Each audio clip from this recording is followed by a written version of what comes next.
Então, assim, Mônica, né?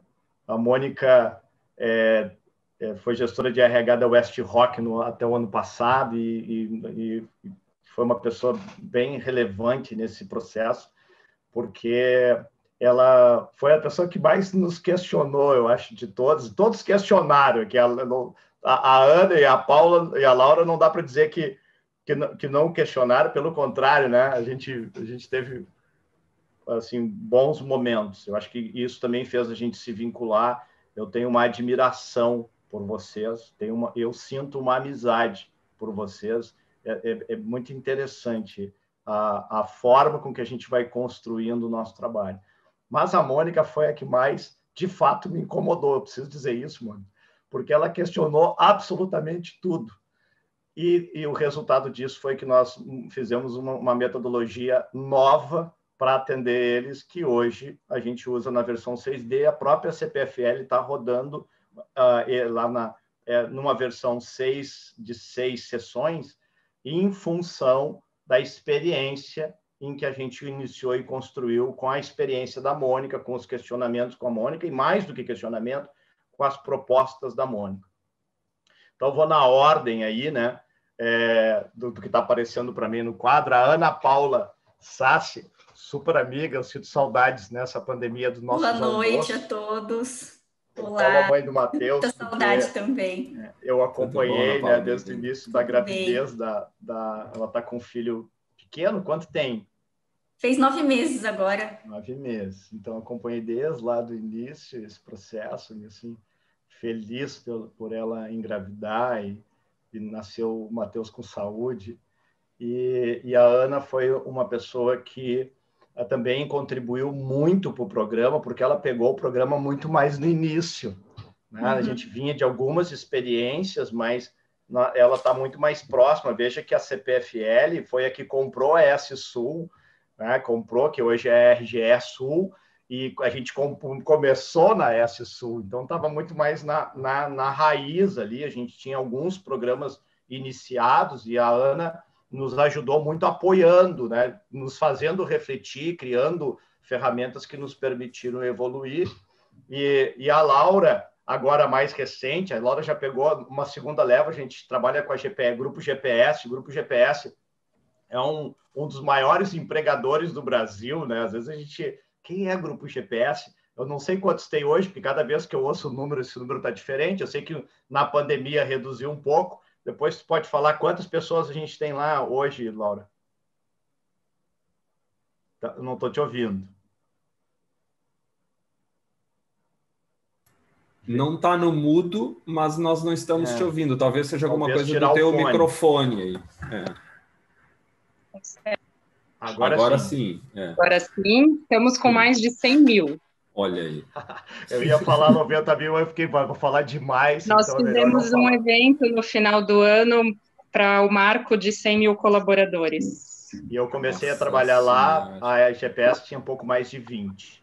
Então, e não faz tanto tempo, acho que faz uns 5 anos. Veja que uma empresa crescer de 20 mil para 100 mil nesse intervalo não é brincadeira, não. Precisa de muito trabalho do RH para dar conta de manter essa cultura, essa adesão. A Laura, então, faz parte do RH da linha do diretor Gustavo Otto, né, diretor de operações, dá para dizer assim, não, que eu comecei trabalhando numa outra diretoria. A gente começou trabalhando na diretoria do Brian, que pega as regionais Rio Grande do Sul, Santa Catarina e Paraná, e aí depois, numa apresentação, o Gustavo Otto apresentou o programa de mentoria, a gente acabou indo para a diretoria lá, e eu acho que tem boas coisas, que tem aprendizados ali, que a Laura pegou bem na pandemia, no início da pandemia.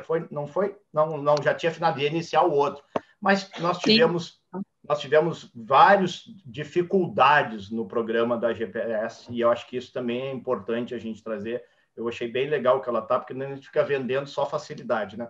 A gente também mostrar que sim, teve dificuldade, teve erros e acertos, e que a gente conseguiu, ao final, chegar à análise de que valeu a pena, né? Então, depois eu até liguei para a Laura para perguntar para ela: Laura, me diz uma coisa, porque ela tinha feito uma avaliação, e a gente fez alguns pontos que precisavam a gente pensar para o ciclo seguinte, e eu fiz questão de ver vem cá, Laura, me fala aí, como é que é isso, né? E depois eu vou dar espaço para ela, então, tá falando, não quero me alongar demais, mas eu fico muito feliz de poder contar com vocês aqui. Para mim, isso reforça que a SBDC ela está dentro do seu propósito, né? Assim, que a gente está fazendo um trabalho que, se a gente não é melhor, é porque ainda não chegou lá, mas que a gente está buscando fazer o nosso melhor. Então, Carlos, contigo, tu conduz aí, não sei como é que tu está planejando agora os próximos passos. Não, eu acho que tu que agora chama, tu já apresentou. Então, eu vou fazer uma pergunta aberta, né? Vocês provavelmente, à medida que a gente foi falando, vocês já foram fazendo algumas anotações, pensando algumas coisas. Eu gostaria que vocês, então, começassem por aí, em vez de fazer uma pergunta, que vocês fossem falando a temática são desafios e cuidados. Então, dentro desse olhar de desafios e cuidados, o que vocês querem trazer? Quem começa? Eu posso começar. Acho que eu posso começar Vai aqui. lá, Laura. Desculpa. Deixa eu abaixar minha mãozinha aqui. Eu entrei, na verdade, na reunião exatamente nesse momento, né, quando vocês estavam falando dessa questão dos desafios, e eu achei muito oportuno quando vocês estavam comentando a respeito da escolha das duplas, né? Esse foi um desafio importante no nosso projeto, porque nós optamos por uma mentoria entre pares, né? Ela não tinha hierarquia, então nós fizemos o mesmo nível hierárquico como mentor, e os nossos mentores também eram mentorados, eles estavam fazendo os dois papéis. Na hora ele era mentor de um colaborador, ora ele era mentorado por outro, né? E dentro desse contexto, a gente teve todos esses percalços que o Marcos falou, gente com muita competência, gente não preparado para fazer mentoria, né? E ao longo da mentoria, trabalho árduo aí meu e da Petula principalmente, né, para adequar essa galera toda dentro do escopo do projeto, né? Então, tinha muito mentor que, antes de iniciar cada sessão, a gente fazia um trabalho de lição de casa. Vamos estruturar a sua reunião, vamos te ajudar, porque ele realmente não tinha aí preparo suficiente para tocar, mas ele estava no programa, a regra era entre pares, ele não podia cair fora naquele momento, e a gente estruturou para ele, e puxar o freio daqueles que achavam que mentoria era coaching, né, Petula? Começavam a inventar um tal de coach no meio do projeto aí, que deu trabalho para tirar, né? Nossa, então, isso foi bem bacana, essa questão. Oi, Petula. E como deu trabalho. Não é? E aí eu acho que a gente teve um exemplo bem nítido, né, que é realmente dentro dessa realidade. Acho que vale a pena contribuir para quem está começando, que esse desafio existe mesmo, de você ter que adequar esse grupo, de você ter que criar essa proximidade. Acho que foi um papel importante do RH, essa proximidade, não só com o mentor, como o mentorado, para dar esse suporte, para que as coisas de fato acontecessem. Saem, às vezes, da sessão da supervisão, falando que entendeu tudo, na hora que vai colocar na prática, dá o branco. E agora, o que eu faço? E atrasa a sessão porque não entendeu. Então, isso foi muito importante, essa aproximação do RH com cada uma das duplas, e foram pouquinhas lá, né? 44 só. Mas foi bem bacana. Então, eu acho que o grande desafio foi esse nosso, né?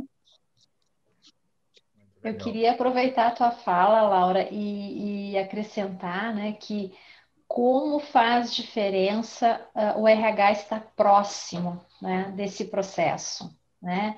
Então, eu acho que todas as organizações, empresas que estão representadas aqui, né, tem isso como uma fortaleza, né? A proximidade do RH com o processo, a proximidade de estar acompanhando com a gente enquanto consultoria e junto aos mentores e mentorados para garantir que a coisa realmente dê certo, traga resultado. Eu acho que isso faz um diferencial enorme. Então, pegar essa fala da Petula, Laura, eu assim, tenho visto, né? A gente tem acompanhado outros programas e também gente que não fez programa com a gente e que também vem trazendo os dilemas de quem já tem programa há mais tempo e está pensando. Uma das coisas que, sim, às vezes eu quero um programa menos estruturado, tá? E é possível de se fazer um programa menos estruturado. A gente está, inclusive, esse ano com, assim, em função, inclusive, das provocações da Mônica, com um programa menos estruturado. Mas uma coisa é menos estruturado, outra coisa é delargado, né? Assim, pegar, dar uma formação, um workshop para o mentor, de princípios, fundamentos e base da mentoria, e deixa ele conduzir do jeito que ele quiser. Porque há uma tendência de as questões se perderem no caminho. Então, esse olhar de acompanhamento que vocês todos, as três que estão aqui, fizeram muito, né? De estar olhando a necessidade e os desafios de cada um. E hoje mesmo, Ana, eu fiz um workshop, né? E um dos mentores me falou, eu fui lá conversar com a Ana para ver se podia. E ela disse que podia. Foi isso mesmo. Isso é muito legal, né? De que eles se sentem corresponsáveis em rodar uma metodologia. E isso é bacana. Assim, tá? Tem um espaço, é uma trilha, não é um trilho, mas se ele quer fazer uma invenção, ele vai perguntar, porque ele sabe que do outro lado tem alguém acompanhando e que no final vai ser olhado para os resultados. Então, assim, parabéns aí para os RHs e a dica eu não, por mais que eu entenda que a gente está migrando o formato para um formato de autorresponsabilidade, controle menos e confie mais, isso é uma questão indiscutível. Nós temos lá na GPS, isso é o cerne da GPS, né? Eu não conheço outra organização que é mais autorresponsabilidade do que o grupo GPS, né? As pessoas são, de fato, donos do negócio nas suas posições, e isso não significa que pode deixar o programa solto, porque acaba acontecendo coisas que a gente, mesmo acompanhando, acontece.